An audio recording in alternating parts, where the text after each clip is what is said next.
Yes, another day, another vlog, another update tayo guys. Barangay 208. At ito nga, ipapakita ko sa inyo ang aking bagong nasaksihan. Meron na pong nakikita tayong gutter. At may semento na rin dito sa kalsada. Meron na ring way para dito sa kanal. Ayan o yung kanal guys, bubuhayin nila yung kanal. At ang pinaka-importante ay inaayos na nila yung bangketa. Ayan na. So titingnan natin ang itsura. Ayan. Pag ganon. So ito po yung ganyan yung bangketa. Ang mangyayari po guys, parang ganito ang mangyayari. Ayan o. Ayan, nakita nyo yung dilaw na to. At may guhit na yon. Yon ang gagawin nila. Yon ang susundan nila. Yon. Ayun na. Lumitaw na yung ito bagong simento na to. Yan, yung sa may sako na yan. Bagong semento na yan guys. At ito naman, as soon as possible, siguro baka bukas o makalawa ay simentado na rin ito. At sa mga susunod na araw, yung tinatanggal nilang bakal na yon, sisimentohin na rin yan. Ang mangyayari kasi, uunahin nila ito. Yun, ayon kay engineer, uunahin daw po ito. Yan. Tapos tapos ito, sisimentohan na to, hahakutin yung debris, mahahakutin, tuloy-tuloy na yon doon. Ayun, di ba? Napakaganda guys, napakaganda. Ngayon, yun nga lang, may chismis ako na nasagap. Ewan ko kung ito ay totoo o hindi, no? Kasi sabi nga dito sa aking nasagap na chismis ay marami daw pong naiinip na matapos itong pag-aayos nitong bangketa na to, dahil meron na raw po silang aabangan na magiging parkingan nila. Nako po, nako po. Yan ang aking nasagap na chismis guys, na marami daw yung iba daw na yung ibang tumututol noon na tanggalin itong naturang barangay ay naiinip na sa pag-aayos nito. Ayan na. Dahil may nasagap pa to ayon na gagawin nga daw po nilang parkingan ito. Nako, ewan ko lang, good luck sa kanila. So ito guys, balik tayo sa sa update. So ito ngayon ang update natin. Ayan. Ayan, yan ngayon ang ating update. At ito, linis na lang ito. Tapos silitaw na yung bangketa. Ito na. Ito na po yung bangketa guys. Yan na. Okay.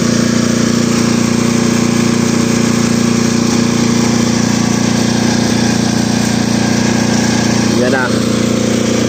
So antabayan natin to hanggang sa i-update natin to hanggang sa malinis. Gusto ko pong makita ito na malinis na, yung wala na itong mga debris na to. Ano? At gusto ko rin makita sa pagbabalik natin dito kung halimbawa malinis na to, kung may mga nakaparking ba. Yan, nako.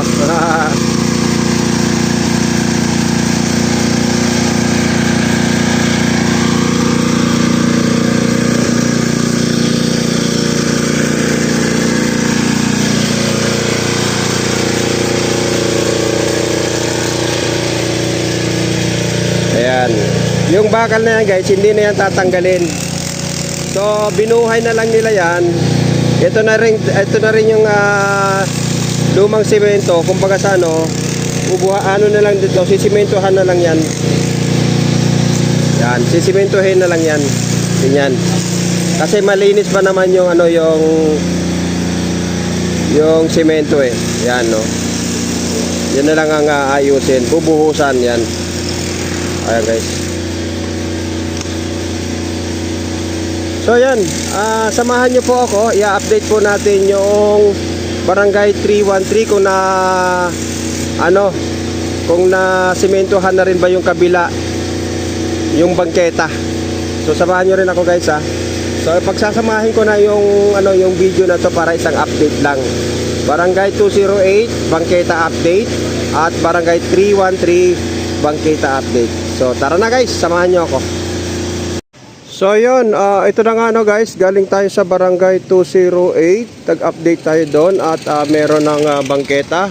So nandito naman tayo ngayon sa Barangay 313. Gaya nga na sabi ko sa inyo ay dadaanan natin ito kung ano namang kalagayan. So ito na siya guys. Ayan. Meron siyang forma. Hindi pa siya pinsimentado. Ayan o.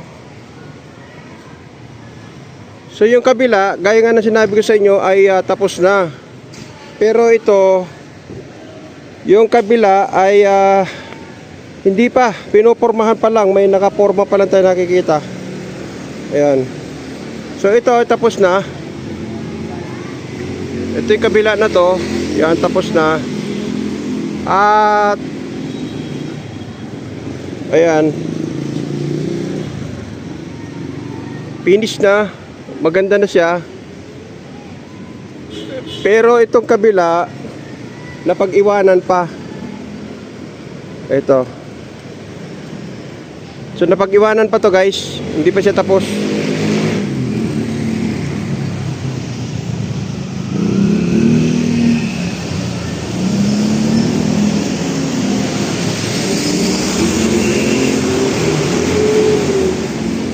Yan. So nakaporma pa lang, pinopormahan.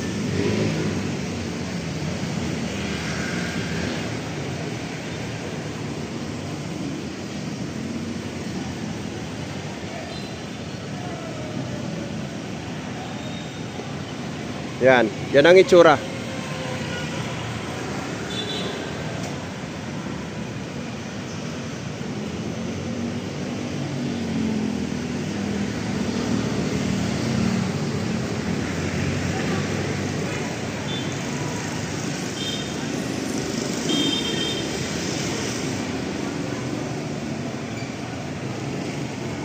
Yan. So ito yung itsura ng Barangay 313 Arellano High School.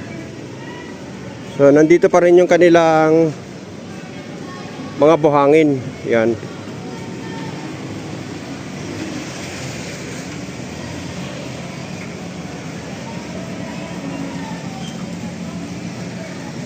So ayan. So ayan guys ha. So yun dito.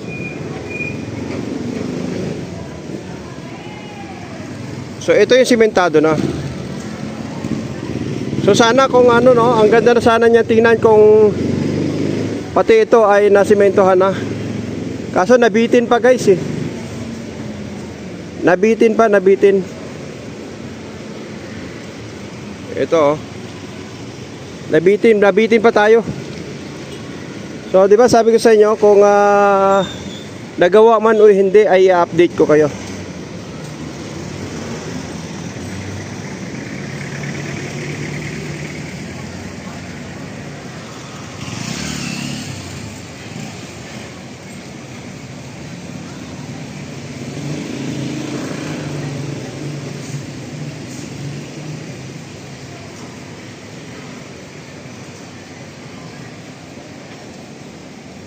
So ayan.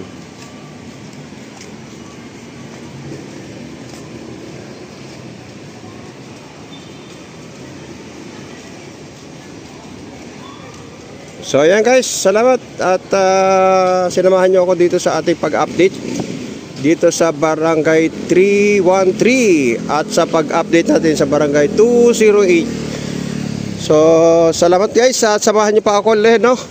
Pabalik-balikan po natin to hanggang sa makita natin na maayos at malinis na. Ayan. Salamat po ng marami, Yabagis.